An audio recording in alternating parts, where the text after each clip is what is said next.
Good evening, I'm Bo Williams and welcome to the 7. Let's get a look at the big 7 stories right now. And topping the list tonight, breaking news out of Middlesboro, Kentucky. Two crucial pieces of information have now been released in connection to the death of 17-month-old baby Elena. Today, the Middlesboro Police Department announcing that DNA test results and the autopsy report of Elena Hembry have now been finalized.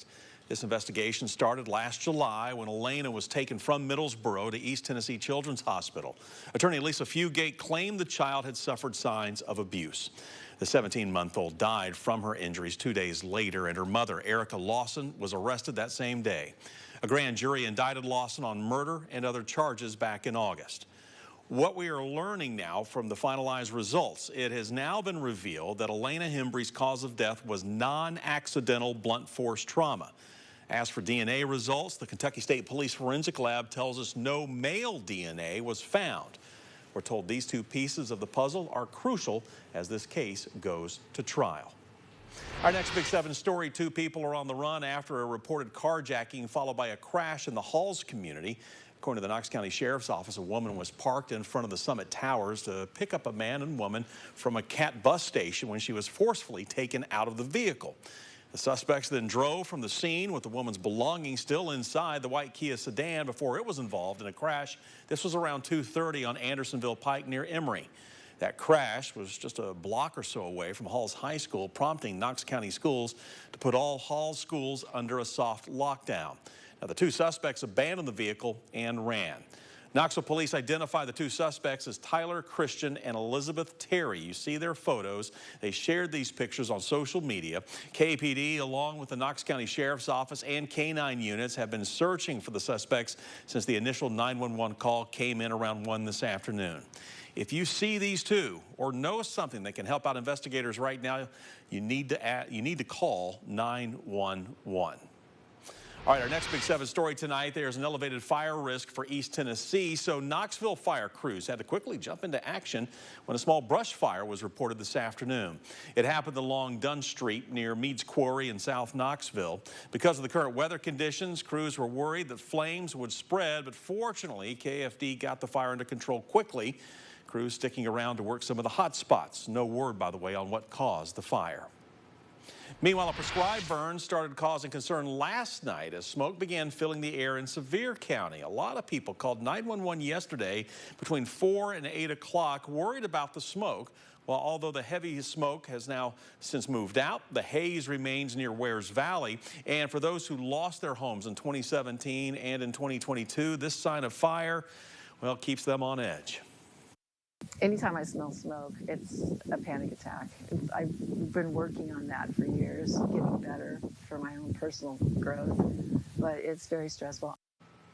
By the way, another prescribed burn is coming up tomorrow over in the northern part of the Cherokee National Forest. Now, it's happening close to the Irwin and Watauga Lake communities, just outside of our viewing area in Washington and Johnson counties. Our next Big 7 is a crime alert we want to pass along tonight. A Knox County man has just been sentenced to 10 years behind bars after pleading guilty to sex crimes against children. According to Knox County DA, 77-year-old Joseph Cacciatore admitted to soliciting 2 minors. Then after he was charged and released on bond for that crime, he placed a camera in a young girl's bathroom and bedroom. His bond was revoked the second time around, but still, while in custody, Cacciatore apparently tried to hire his cellmate, a member of the Aryan Nation, to threaten the young victim and her family to try and prevent them from testifying. After pleading guilty, Cacciatore was sentenced to 10 years, plus he'll be added to the Tennessee Sex Offender Registry. Well, the search for missing Missouri student Riley Strain has now intensified. It's now been 12 days since the 22-year-old disappeared after a night out in downtown Nashville. Today, the Sheriff's Office in Cheatham County joined the search. Around 1 o'clock, officials conducted what they called a basic shutdown at the Cheatham Lock and Dam facility where the Cumberland River flows into Cheatham Lake.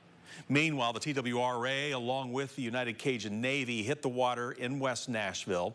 We're told officers are looking for things like large pieces of debris or places along the bank where things could become stuck. Now, we're told river levels and how fast the water is flowing are factors in this search. Fortunately, both are fairly normal for this time of year.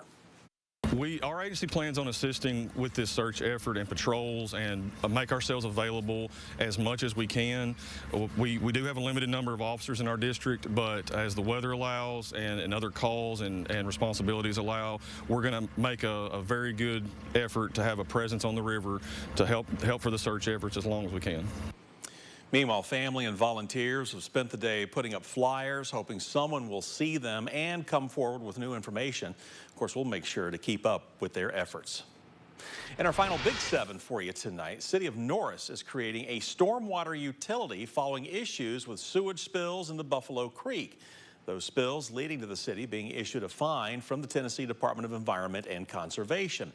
The city is looking to avoid paying the full fine by getting a handle on the spills, which happen after stormwater runs into the sewer system, overloading the water treatment plant. Norris Mayor Chris Mitchell tells 6 News establishing the utility will be a lesser cost to residents than building a new treatment plant. But some of those who work and live in the city are concerned about rising bills. Since we have opened here, our water bill has doubled. It's went from like $65 a month to $125, which makes it hard for us because we're going to, being a small business and doing hair and using so much water, I mean, we have to incorporate that into our process we charge our clients. City still has to decide how the utility will be structured and what the monthly fee will be for residents.